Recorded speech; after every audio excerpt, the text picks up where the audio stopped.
Bonsoir chers téléspectateurs, c'est toujours avec un réel plaisir que nous nous retrouvons encore une fois de plus pour un autre numéro de Parcours de femmes. Parcours de femmes est une émission qui trace les itinéraires de femmes tchadiennes à travers toute sa splendeur.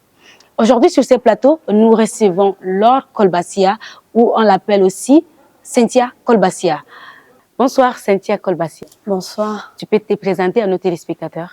Moi, c'est Cynthia Kolbassia à l'état civil. On m'appelle Laure, communément Laura Kolbassia sur Facebook. Je suis une jeune Tchadienne de 26 ans. Je suis une passionnée de la cuisine et je fais de cela ma profession. Comment ta passion pour la cuisine a-t-elle commencé? Elle a commencé depuis mon enfance, auprès de ma mère, qui était aussi une grande passionnée de la cuisine. Alors, elle m'a très vite instaurée dans la cuisine à l'âge de 6 ans. Et c'est de là que ça a commencé aussi ma passion pour la cuisine. Et si on te demandait de nous parler un peu de ton expérience de la cuisine avec ta maman? Bon, au début, c'était pas facile parce que j'étais un enfant. Tout ce que je prenais, c'était du jeu. Mais je dirais qu'aujourd'hui, avec le temps, ça a été l'un de mes plus beaux moments parce que ça a d'abord créé un lien entre elle et moi, une complicité. Aujourd'hui, c'est devenu, comment dire, notre domaine à nous, en fait. On s'entend beaucoup plus sur la cuisine que sur d'autres domaines. La cuisine, qui est ta passion? Tu aimes vraiment faire la cuisine. Quels sont les plats que tu proposes quand tu es à la cuisine? Les plats africains ou les plats européens? Quels sont les plats dont tu proposes? Moi, je propose plus les plats africains parce que mon but, c'est d'abord de valoriser les gens sur les plats africains. Donc, je propose beaucoup plus les plats africains. Alors, les plats africains, quels sont les plats africains que tu proposes le plus ou ce qui a influencé plus ton style dans la préparation? Je dirais un peu de tout. Je suis quelqu'un qui voyage beaucoup dans l'art culinaire. Je ne me limite pas à un seul menu. Donc, je dirais beaucoup plus, c'était le yassa que j'ai découvert il y a de cela quelques années. Et aussi le mafé. Donc, ce sont en fait les plats que moi, je peux faire beaucoup plus et que je conseille beaucoup plus aussi parce que c'est beaucoup plus enrichissant. Nous avons fait un peu de recherche sur vous, en votre personne, que vous avez créé un service traiteur Kovodo Test, j'espère. Oui. Voilà. Qu'est-ce qui t'a inspiré vraiment à te lancer dans l'aventure pour créer Kovodo Test? Bon, moi, au début, ce n'était pas trop mon truc. Je dirais plutôt c'est par le bien d'un ami. C'est un gars malien qui m'a dit que j'ai un truc un peu particulier pour la cuisine et que ça serait dommage de ne pas faire découvrir d'autres personnes. Donc, il m'a conseillé d'ouvrir un restaurant, mais au début, j'avais pas les moyens pour ouvrir un restaurant. Alors, il m'a conseillé de faire un service traiteur en ligne où je pourrais faire des nourritures, les poster et les gens qui voudront bien pourront lancer la commande en ligne. Pourquoi avoir choisi le nom Kovodo Test pour ton service traiteur? Bon, je dirais le manque d'affection paternelle parce que j'ai perdu mon père quand j'étais très jeune, j'avais à peine 7 ans. J'ai pas pu le connaître vraiment et Kovodo, c'est beaucoup plus son nom au complet, Kolbassia Vunadugay. Pour moi, c'est une façon pour lui dire merci et aussi de l'avoir avec moi tout au long de ma vie. Voilà pourquoi. Okay. Comment as-tu réussi à ajouter une touche de modernisme aux plats africains que tu proposes? Que ton service traiteur propose? Si j'ai eu à ajouter du modernisme dans ce que je fais, c'est parce que la génération de maintenant, on a tendance à délaisser nos cultures. Et on a tendance aussi à embrasser la culture occidentale. Alors, je me suis dit, si on faisait un mélange de l'Occident et de l'Africain, ça pourrait donner une mixture beaucoup plus intéressante. Voilà pourquoi je préfère mieux mixer les deux et ça marche vraiment très bien. D'accord. Tu es une fille ou bien une femme? Je demande. Parce que le fait de te lancer dans l'aventure en créant ton service traiteur, n'as-tu pas eu des difficultés ou les défis dont tu as pu quand même relever? Défis, il y en avait trop, trop, trop. Je suis tombée beaucoup de fois parce que mon premier défi, c'était beaucoup plus mon âge. Parce que quand j'ai commencé, j'avais à peine 21, 22 ans. Les gens avaient du mal à me faire confiance, vu mon âge, et surtout le fait que j'ai pas eu à faire une formation culinaire. Et ça rendrait les gens un peu réticents pour les commandes. Et ensuite, c'est aussi notre habitude à nous ici, précisément au Tchad. On n'a pas trop l'habitude de se faire livrer des plats et tout. On a tendance à sortir, se regrouper dans un endroit. Donc, c'était vraiment pas facile de leur faire, s'adapter facilement au fait de se faire livrer des plats. Et surtout africains, en fait. Maintenant, comment tu as réussi à sensibiliser les gens à travers les plats traditionnels un peu modernisés?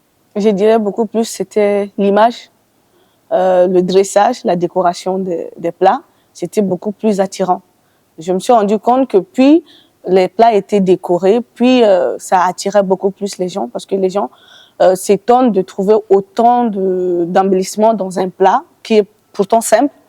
Alors, je dirais beaucoup plus, c'est l'embellissage et le dressage des plats qu'on fait. Tu as livré beaucoup de commandes, c'est sûr. Beaucoup de gens sont venus vraiment commander chez toi. N'as-tu pas eu de commentaires ou compliments et quel est le commentaire le plus qui t'a touché? J'en ai eu beaucoup, beaucoup, mais ceux qui m'ont touché le plus, ça a été d'abord l'expérience avec une dame ivoirienne qui était ici en expatriation. Elle m'a commandé des trucs que j'ai jamais fait. Donc, c'était un défi pour moi. Je pouvais pas lui dire non, je ne connais pas. Donc, je me suis lancée, j'ai dit, je vais le faire. Et puis, ce que ça va donner. Alors, quand je l'ai apporté, je savais pas que la commande était pour beaucoup de personnes. Elle m'a écrit pour me dire, bonsoir madame, on a été ravis de vos petits plats, mais les invités ont été conquis. C'était vraiment des plats délicieux et vivement mon retour au Tchad pour pouvoir déguster d'autres plats et tout. Ça a été vraiment pour moi, une fierté parce que c'était quelque chose que j'ai pas fait. Et c'était la première fois et que ça soit autant apprécié par une personne qui a l'habitude de manger dans des restaurants, des grandes personnes beaucoup plus expérimentées que moi. Donc, c'était beaucoup plus ça. Et celle qui m'a encore le plus touchée, c'était un commentaire sur Facebook il y a de cela quelques semaines. Il y avait un homme qui avait posté sur Facebook en disant que il voulait apprendre la cuisine. Est-ce qu'on pourrait l'orienter? Apparemment, c'est quelqu'un qui n'est pas un Tchadien. Alors, il y avait une dame que je connaissais pas qui a écrit mon nom en bas en disant je vous conseille Laura Kolbasia, c'est la meilleure ici. Ça a été vraiment pour moi quelque chose de mémorable. Je savais pas que j'avais autant d'impact sur les gens. Qu'est-ce qui te distingue vraiment d'autres services traiteurs ici au pays? Je ne sais pas, peut-être ma particularité, ma touche personnelle, parce que je ne me limite pas simplement à recopier les plats ou bien à suivre le marche des préparations. J'y ajoute mes propres créations à moi et mes touches personnelles. Je dirais que c'est beaucoup plus ça qui fait la différence. As-tu déjà eu à participer à des événements ou concours de l'art culinaire? Non, malheureusement pas, mais je suis en train de vouloir le faire. Il y a un concours des amateurs de cuisine qui se fait chaque année en Côte d'Ivoire. Je suis en train de m'y adhérer. J'espère qu'on me prendra pour que je puisse représenter mon pays là-bas. On l'espère vivement. Vu que voilà, tu formes des jeunes en art culinaire. Justement, parlant de former les enfants en art culinaire, qu'est-ce qui t'a poussé vraiment à te lancer pour former ces enfants-là à la pratique de la cuisine?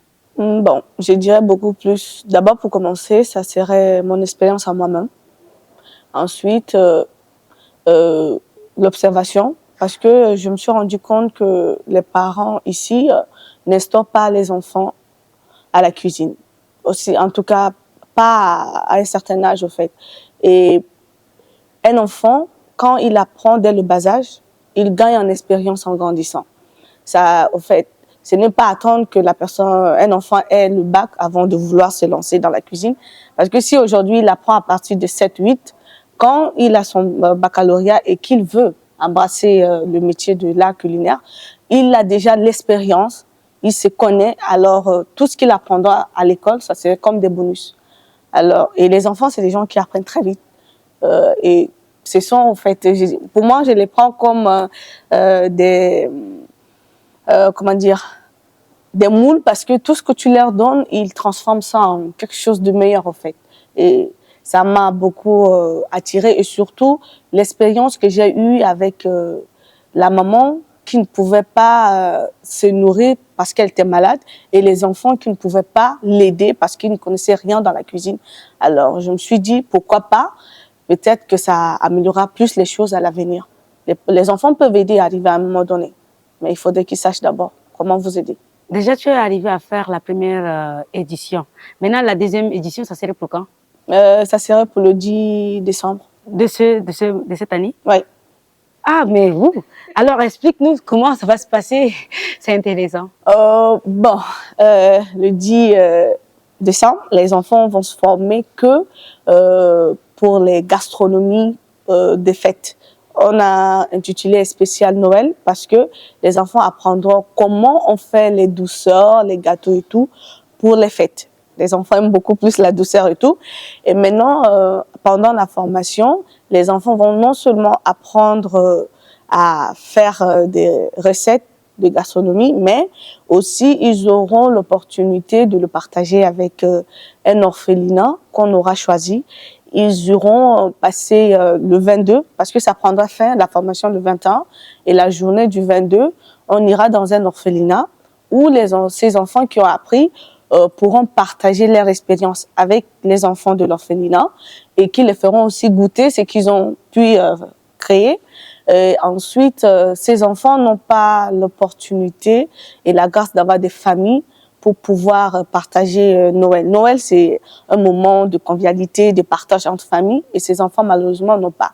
Alors, pour moi, c'est en quelque sorte une manière de leur prouver qu'ils ne sont pas seuls, et aussi à leurs camarades de leur dire qu'il y a des enfants comme vous qui n'ont pas cette opportunité que vous avez aujourd'hui d'avoir des parents qui se soucient de votre éducation et de votre avenir. Et aussi, quelque sorte, amener des gens qui voudront bien aider ces enfants qui sont dans l'orphelinat en les parrainant à la formation qui suivra après. Alors, c'est vraiment émouvant de t'écouter parler, surtout de penser de bien-être des enfants. Mais dis-moi, pendant la formation, la première édition, tu as pu faire beaucoup de choses, tu les as appris beaucoup de choses. Mais toi, personnellement, comment tu as vécu cette expérience? Je l'ai vécu très bien. Le stress était au niveau, au commencement, parce que je me disais que ça allait pas bien se passer. Les enfants, c'est difficile de maintenir les enfants sur place et tout. Mais j'ai été vraiment surprise par les enfants parce que c'est quelque chose qu'ils voulaient. C'est un truc qu'on leur donne jamais l'occasion de le faire. Alors, ils ont non seulement été attentifs, créatifs, mais ils ont aussi été patients avec moi. C'est pas facile, mais ils ont été aussi patients avec moi. Je dirais que c'est l'une de mes meilleures expériences que j'ai vécues en tant que comment on dit, cuisinière, au fait. Ça a été une belle expérience. Chef cuisinière.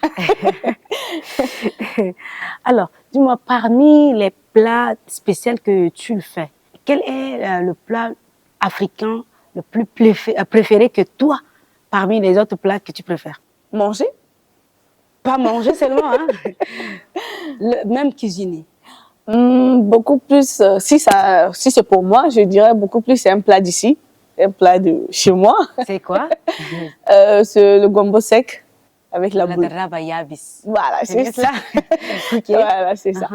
Avec la viande, ça c'est quelque chose que j'aime beaucoup, surtout quand à la fin j'y ajoute un peu de beurre de karité et après avec un peu de charbon et tout pour ajouter un peu de saveur, c'est quelque chose que j'aime beaucoup. Covo de Test, c'est un service traiteur. As-tu des projets pour ouvrir un restaurant physique de Covo de Test? Oui, je ne dirais pas restaurant, mais oui, j'ai un projet. Pour moi, c'est ouvrir une chaîne de fast-food africaine. Wow. Ouais, c'est beaucoup ça. Parce que ça a été beaucoup plus mon problème. Beaucoup de gens me disent non, ouvre un restaurant, on peut être partenaire et tout. Mais moi, mon but, ce n'est pas d'ouvrir un restaurant, mais plutôt une chaîne de fast-food. Dans les stations, près de des sorties des villes pour que les gens puissent découvrir non seulement nos plats pour des étrangers qui viennent ici, mais aussi pour d'autres expatriés qui sont ici, de retrouver leurs plats locaux dans nos cuisines, en fait. Parce que quand tu es loin de ton pays, de chez toi, tu as une certaine nostalgie. Et le fait de manger certains plats de chez toi te rapproche un peu plus de ton pays. Alors pour moi, c'est ce voyage que je veux faire, en fait. D'accord, que Dieu t'aide vraiment à réaliser ses rêves. Amin. Inch'Allah. Quel est le moment le plus gratifiant que tu as vécu jusqu'ici en tant que, si je peux me permettre, chef d'entreprise? Parce que Communauté, c'est une entreprise. Celle qui a été plus gratifiante, c'était la cérémonie de remise des diplômes des enfants. C'était vraiment très émouvant pour moi. La joie, la fierté des parents, la reconnaissance des enfants, cette joie qu'ils avaient de recevoir un diplôme à eux et tout, ça a été tellement gratifiant. Surtout les mots qu'ils m'ont dit, les rêves qu'ils veulent réaliser à travers moi, c'est que j'ai pu déclencher en eux, c'était vraiment gratifiant pour moi. Il n'y a pas quelque chose de plus merveilleux que ça. Vivement à ce que tu puisses revivre cela. Je le souhaite en tout cas. Exactement. Qu'est-ce qui t'a motivé jusqu'ici à créer des plats traditionnels, africains traditionnels? Parce que on a tendance à voir beaucoup de plats qui se créent de jour au jour. Mais toi, tu es resté fidèle à nos plats traditionnels africains. Alors, dis-moi, qu'est-ce qui t'a motivé? C'est mon amour pour ma culture. Voilà.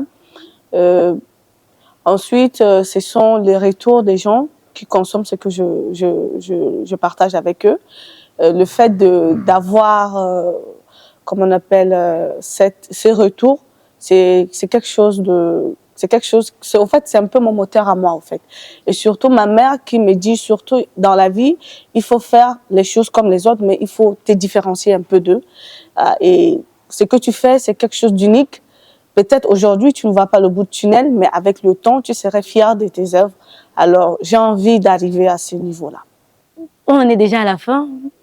Alors, quel conseil donnerais-tu à quelqu'un qui souhaite vraiment se lancer dans l'industrie de la restauration?